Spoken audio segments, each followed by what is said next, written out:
ശബരിമല കട്ടിളപ്പാളി കേസിൽ തിരുവിതാംകൂർ ദേവസ്വം ബോർഡ് മുൻ കമ്മീഷണറും പ്രസിഡന്റുമായിരുന്ന എൻ വാസുവിനെ പ്രതി ചേർത്തേക്കും. ഉണ്ണികൃഷ്ണൻ പോറ്റിക്കായി SIT നൽകിയ കസ്റ്റഡി അപേക്ഷയിൽ മുൻ ദേവസ്വം കമ്മീഷണർക്കെതിരെ ഗുരുതര പരാമർശങ്ങളുണ്ട്. മനീഷ് മഹിപാൽ തിരുവനന്തപുരത്ത് നിന്ന് ചേരുന്നു. മനീഷ്, നിർണായകമായ നീക്കമാണ് ഇപ്പോൾ അന്വേഷണ സംഘത്തിന്റെ ഭാഗത്തുനിന്നുണ്ടാകുന്നത്. എൻ വാസുവിനെ പ്രതി ചേർക്കുന്നുവെന്നുള്ള വാർത്തയ്ക്കൊപ്പം മറ്റെന്തൊക്കെ വിവരങ്ങൾ ലഭ്യമാകുന്നു?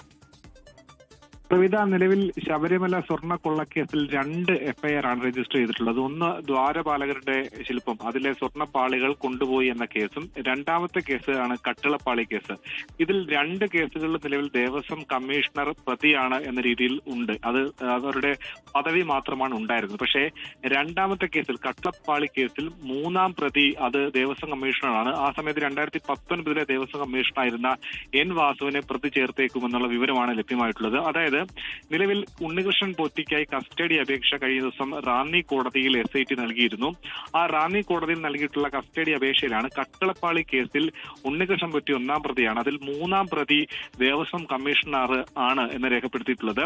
ഒപ്പം തന്നെ എൻ വാസുവിന്റെ പേര് ഈ പറയുന്ന കസ്റ്റഡി അപേക്ഷയിൽ രേഖപ്പെടുത്തിയിട്ടില്ലെങ്കിൽ കൂടി നാളെ നൽകുന്ന ഇടക്കാല റിപ്പോർട്ട്, നാളെയാണ് ഹൈക്കോടതിയിൽ ഇത് സംബന്ധിച്ച 2ാമത്തെ ഇടക്കാല റിപ്പോർട്ട് പ്രത്യേക അന്വേഷണ സംഘം കൈമാറുക. അങ്ങനെ നാളെ ദേവസ്വം ബെഞ്ചിന് നൽകുന്ന ഇടക്കാല റിപ്പോർട്ടിൽ എൻ വാസുവിനെ 3ാം പ്രതിയായി ചേർത്തുകൊണ്ട് ഉള്ള FIR അത് പരിഷ്കരിക്കും എന്നുള്ള വിവരമാണ് ലഭ്യമായിട്ടുള്ളത്.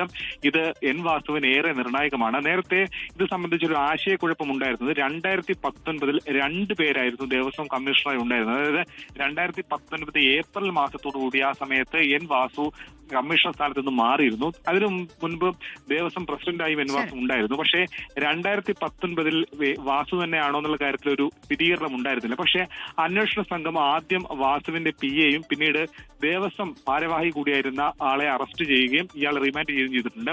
ഇയാളിൽ നിന്നും വാസുവിനെതിരെ ഗുരുതരമായ പരാമർശങ്ങൾ, ഗുരുതരമായിട്ടുള്ള തെളിവുകൾ ലഭ്യമായിട്ടുണ്ടെന്നാണ് നമുക്ക് ലഭിക്കുന്നത്. അതിന്റെ അടിസ്ഥാനത്തിലായിരുന്നു വാസുവിനെ ചോദ്യം ചെയ്തത്. അതുകൊണ്ട് തന്നെ 2019 കട്ടിളപ്പാളി ഉണ്ണികൃഷ്ണൻ പോറ്റിക്കായി അറ്റകുറ്റപ്പണിക്ക് കൊടുക്കാൻ വേണ്ടി ശുപാർശ ചെയ്തത് അന്നത്തെ അസിസ്റ്റന്റ് കമ്മീഷണർക്ക്, അല്ലെങ്കിൽ അതുമായി ബന്ധപ്പെട്ട ദേവസ്വം കമ്മീഷണർക്കും ഒപ്പം തന്നെ അതുമായി ബന്ധപ്പെട്ട അധികാരികൾക്കും ശുപാർശ ചെയ്തത് അന്നത്തെ ദേവസ്വം കമ്മീഷണർ എൻ വാസുവാണെന്നുള്ള തെളിവുകൾ വ്യക്തമാണ്. മനീഷ് മഹിപാലാണ് വിവരങ്ങൾ നൽകിയത്. നിർണായകമായ വിവരങ്ങളുടെ അടിസ്ഥാനത്തിലാണ് എൻ വാസുവിനെ പ്രതി ചേർക്കാൻ തീരുമാനിച്ചിരിക്കുന്നത്. വിവരങ്ങളാണ് മനീഷ് മഹിപാൽ നൽകിയത്.